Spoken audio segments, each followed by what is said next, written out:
ভাষার জন্য আত্মউৎসর্গ করা শহীদদের স্মরণে প্রস্তুত পুরো দেশ। শহীদ মিনারের পথে পথে রঙের তুলিতে আঁকা হয়েছে ভালোবাসা, শ্রদ্ধা আর চেতনার আলপনা। আগামীকাল খালি পায়ে ফুল হাতে শ্রদ্ধা জানানোর প্রত্যাশায় সাধারণ মানুষের অপেক্ষা। লাল সাদা কালোর বাহারি রঙের আলপনায় ছেয়ে গেছে শহীদ মিনারের আশপাশের সড়ক। এ যেন এক বিস্তীর্ণ ফুলেল চাদর। রং তুলির প্রতিটি আঁচড়ে ভালোবাসায় মেশানো এক স্মৃতিময় পথ। 1952 সালের এই দিনে মাতৃভাষার অধিকার প্রতিষ্ঠার দাবিতে বুকের তাজা রক্ত ঢেলে দিয়েছিলেন সালাম, বরকত, রফিক, জব্বার সহ ভাষা শহীদরা। সেই আত্মত্যাগের পথ ধরেই আলপনা সহ এত আয়োজন।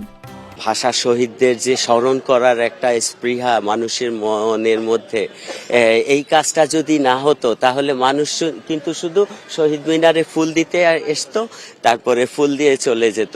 এবার যেটা হচ্ছে, যেহেতু সেহরির একটা বিষয় আছে, তাই রাত 3টা থেকে সকাল 6:30 পর্যন্ত আমাদের ঘোষণা মঞ্চ, ঢাকা বিশ্ববিদ্যালয় কর্তৃক যে ঘোষণা মঞ্চ, সেই ঘোষণা মঞ্চটি 3.5 ঘন্টার জন্য স্টপ থাকবে।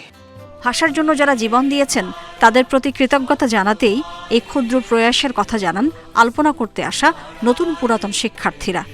চারুকলার যে স্টুডেন্টরা এই আলপনাটা করে, এটা হচ্ছে মূলত আমাদের সংস্কৃতিকে ফুটিয়ে তোলা। আমরা আবার আমাদের ঐতিহ্যবাহী চিরাচরিত যে রংগুলো আছে, প্রকৃতির যেই রং, সেই রঙে আমরা ফিরে এসেছি। আয়োজকরা জানান, প্রতিবারের মতো এবারের আয়োজনও সুষ্ঠুভাবে সম্পন্ন করতে আশাবাদী চারুকলা ইনস্টিটিউট। শ্রদ্ধা ভালোবাসায় পালন করা হবে দিনটি।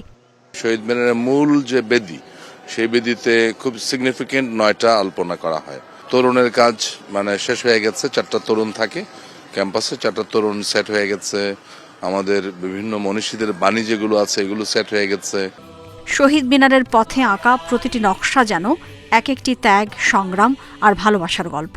রঙের ছোঁয়ায় ফুটে উঠেছে ভাষা আন্দোলনের ইতিহাস, নতুন প্রজন্মের প্রতিশ্রুতি আর শহীদদের আত্মত্যাগ।